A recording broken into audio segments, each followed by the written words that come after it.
L-għanex tal-Irmonk li operaw fil-portijiet Maltin u Ewropej mhux se jkunu suġġetti għal piżijiet amministrattivi bla bżonn wara l-Kummissjoni Ewropea aġġornat ir-regoli tagħha dwar il-monitoraġġ tal-emissjonijiet marittimi. Din il-bidla waslet wara azzjoni diretta mill-Ewroparlamentari Daniel Attard b'konsultazzjoni mar-rappreżentanti tal-kumpaniji lokali u Ewropej li jaħdmu fis-settur.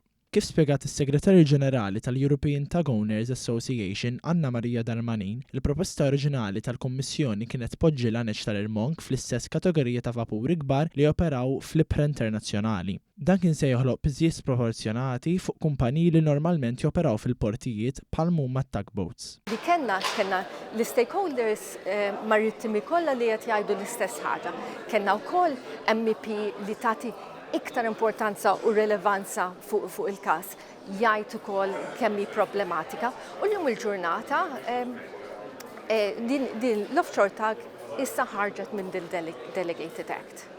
Fittra uffiċjali l-Kummissjoni Ewropea f'Settembru li għadda u fit-taħdidiet sussegwenti Attard argumenta b'suċċess li filwaqt li l-Unjoni Ewropea titħares il-miri ambjentali m'għandix tpoġġi lil kulħadd fl-istess keffa b'teddida għal ħaddiema u l-għejxien tagħhom. Il-Kummissjoni Ewropea issa uffiċjalment aġġornat ir-regoli tagħha billi eliminat il-għanex tal-Irmonk mill-iskop u mill-piżijiet żejda ta' dawn ir-regoli. Bidla li tirrifletti s-sens komun, il-ġustizzja u l-ħarsien tal-kompetittività ta' Malta.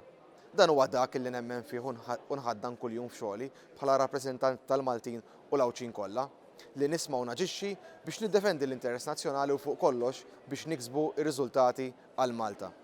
Ir-regoli l-ġodda issa ġew pubblikati uffiċjalment u jinkludu l-bidliet jirriflettu l-kontribut ta' Attard u l-partijiet interessati li kien irrappreżenta.